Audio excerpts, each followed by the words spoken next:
Assalamualaikum warahmatullahi wabarakatuh.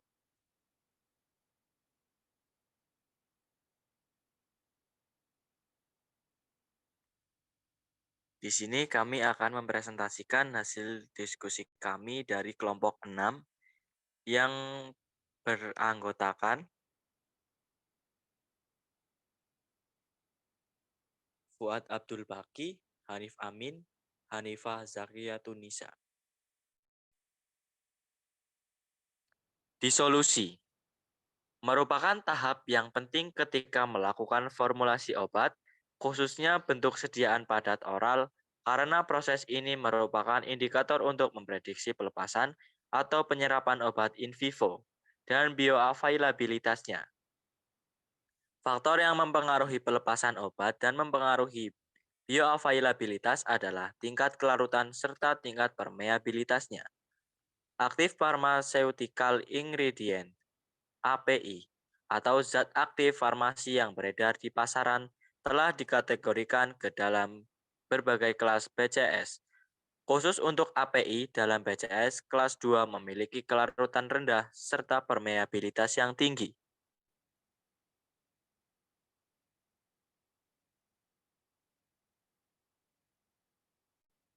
Definisi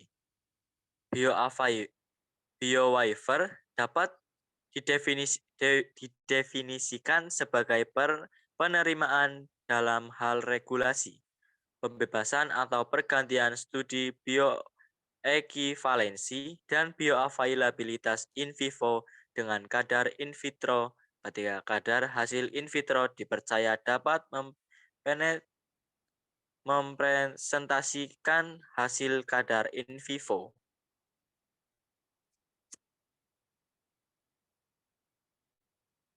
Konsep biowafer dapat didisolusi tablet in immediate relasi berdasarkan klasifikasi BCS kelas 2. Berdasarkan peraturan yang dikeluarkan oleh US FDA serta EMA, hanya API dan BCS kelas 1 yang dapat menerapkan biowafer. Namun, WHO mengeluarkan petunjuk bahwa untuk API dengan BCS kelas 2 dapat melakukannya dengan adanya syarat serta ketentuan yang wajib dipenuhi serta persyaratan sehubungan dengan disolusi in vitro. Expient harus dievaluasi serta secara kritis dan risiko keputusan biowafer yang salah perlu dinilai dalam hal kesehatan masyarakat dan risiko terhadap pasien individual. Terdapat penelitian yang menerapkan teknik simulasi GI kelima API asam lemah kelas 2, ibuprofen, ketoprofen, diklofenak, asam efenamat, dan piroxicam. Berdasarkan data simulasi, diusulkan bahwa semua obat yang dievaluasi kecuali asam efenamat adalah kandidat biowafer potensial.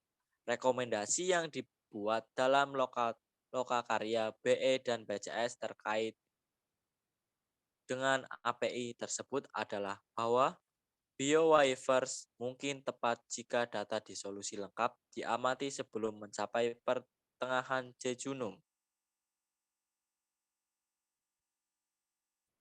Data disolusi yang diperoleh juga dapat diadopsi menggunakan berbagai pemodelan untuk dapat mengintegrasikan parameter fisiologi in vivo.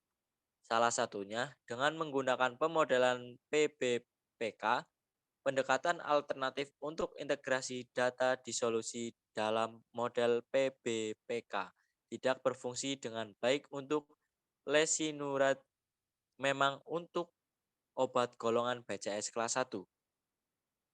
Di mana kelarutan dan permeabilitas tidak membatasi, fungsi Weibull dapat berlaku sebagai masukan yang baik untuk memprediksi disolusi in vivo. Contoh ini ditemukan oleh formulasi pelepasan dimodifikasi paracetamol, diltiazem, atau zolpidem.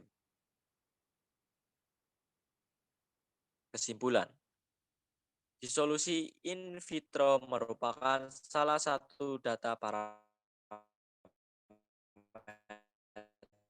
yang sangat diperlukan regulasi dalam hal biowaiver. Nah, berlaku untuk seluruh API khususnya yang merupakan kategori BCS kelas 2.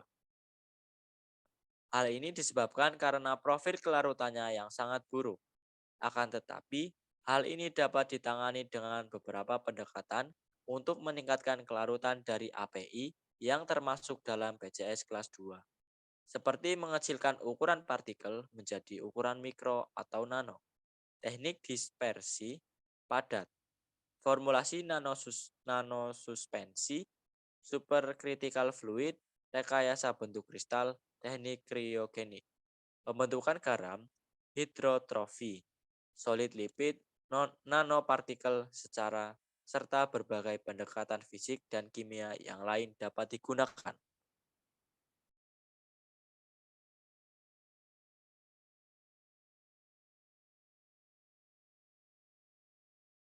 Sekian presentasi dari kelompok kami.